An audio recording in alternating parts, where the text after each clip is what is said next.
Welcome to Google Ads Unleashed, the podcast that helps you harness the power of Google Ads. And now your host, Jeremy Young. Hello and welcome back to Google Ads Unleashed, guys. I hope you are doing well. We're recruiting for a new Google Ads media buyer, so if you hear this, please get in touch if this is something that might be something for you.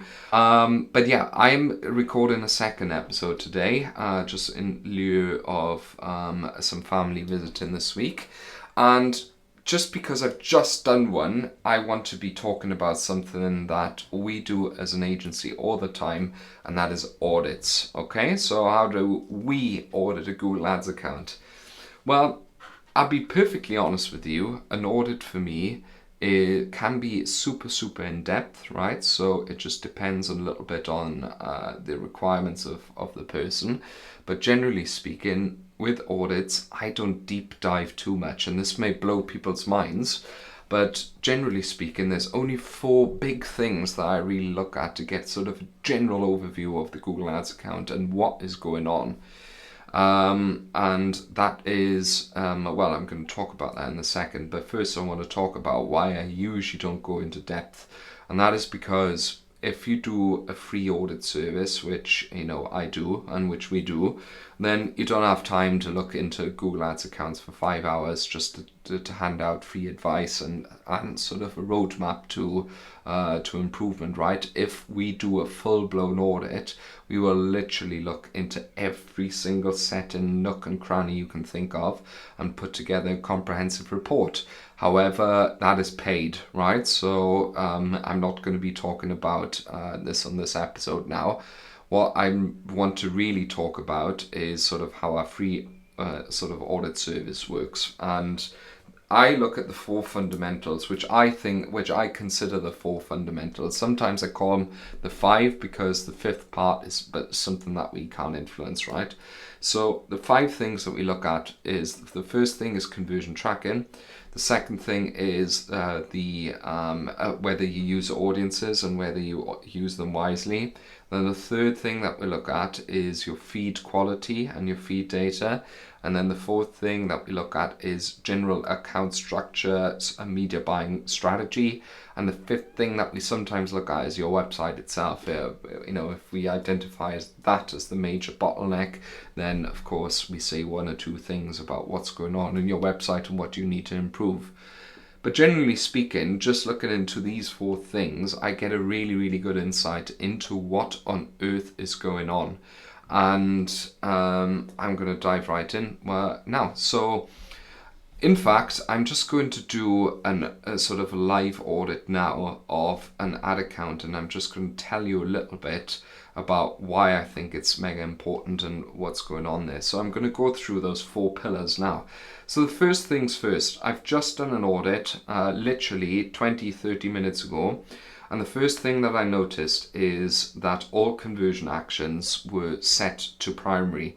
This meant that this person was tracking begin checkouts, add to carts, and purchases as full conversions with all their conversion value. And here we go. There's one of the first things why I think it's really important to look at conversion tracking first, because very often people come to me and say, Jez, Google Ads doesn't work, it's not doing it for me, or it's reporting tons and tons of sales, but I'm not really getting that many, what's going on? Well, conversion tracking is the answer. You need to have good conversion tracking. It needs to work, the settings need to be correct, and it also needs to be accurate, right? So typically what we do as an agency is the first thing is that we, when we onboard any client, is to sort of sort that area out, install enhanced conversions, make sure consent mode version 2 works, set up server-side tracking, always set up a backup conversion action as well. So generally speaking, we have always GA4 connected as well as a secondary sort of conversion action running in the background. And we have a client side and a server side version of each of those events. So that means, for instance, for purchases, we have 2 website-based conversions events from the GAds tag. We have 2 based off GA4, etc., etc. And we absolutely stress test this. So we need to really make sure that conversion tracking works and that it's completely accurate before moving forward. And this is unfortunately a mistake that I see very, very often, and which I see from time and time again. Then the second option, the second thing that I look at, audiences. So if you actually look into your account settings and head to customer match, you will see that if you've spent over 50,000 in your local currency, that customer match lists by default are used in smart bidding and optimized targeting.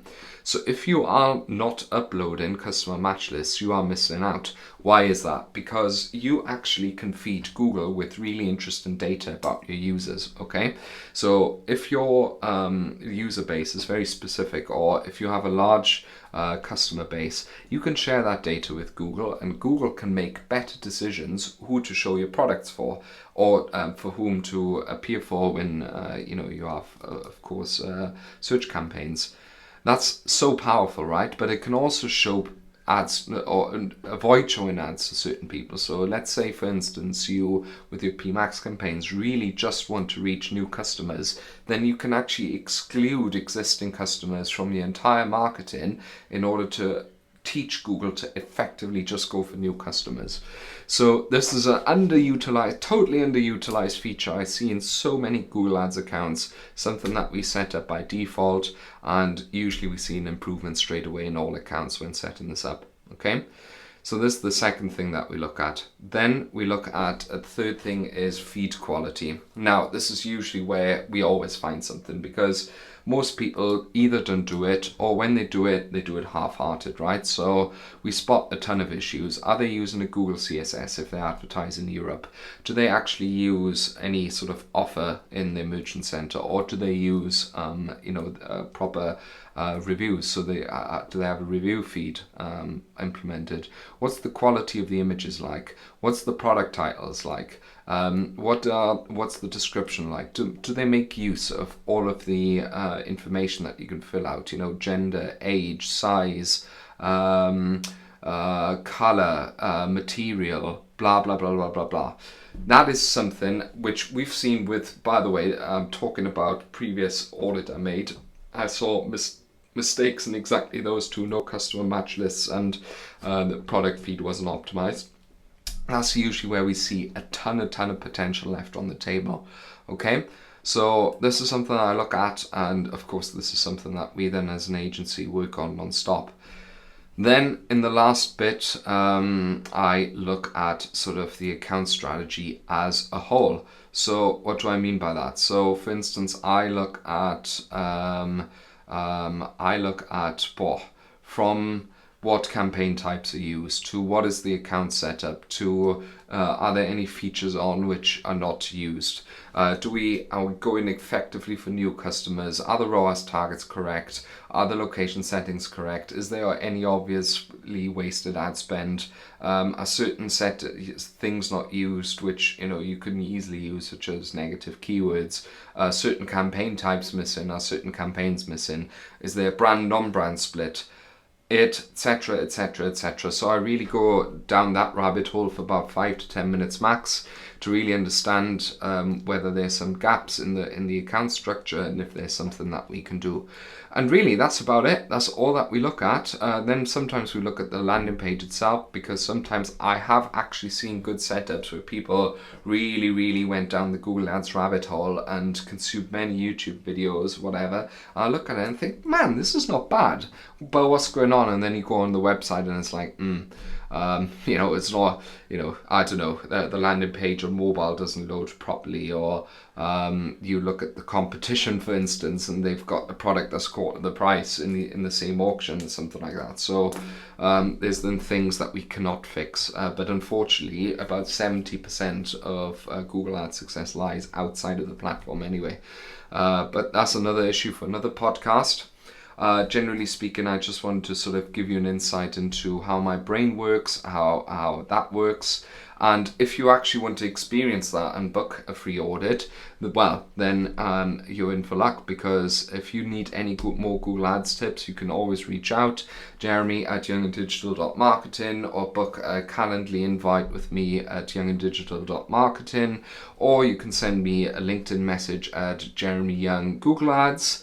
It's very easy to find. So whether you need PPC management, one-on-one coaching, I'm always here to support your business and your needs. And finally, I want to say thank you very much for listening. This is Jeremy Young, your dedicated Google Ads expert, and I wish you a productive and successful week ahead. Thank you very much for listening, and goodbye. Thank you for listening to Google Ads Unleashed. Be sure to subscribe wherever you heard this podcast so you never miss a future episode. If you found value in today's podcast, please share it with others and leave a rating and a review. For more information or to connect with Jeremy, check him out online at www.younganddigital.marketing. Thanks again for tuning in, and we'll see you next time.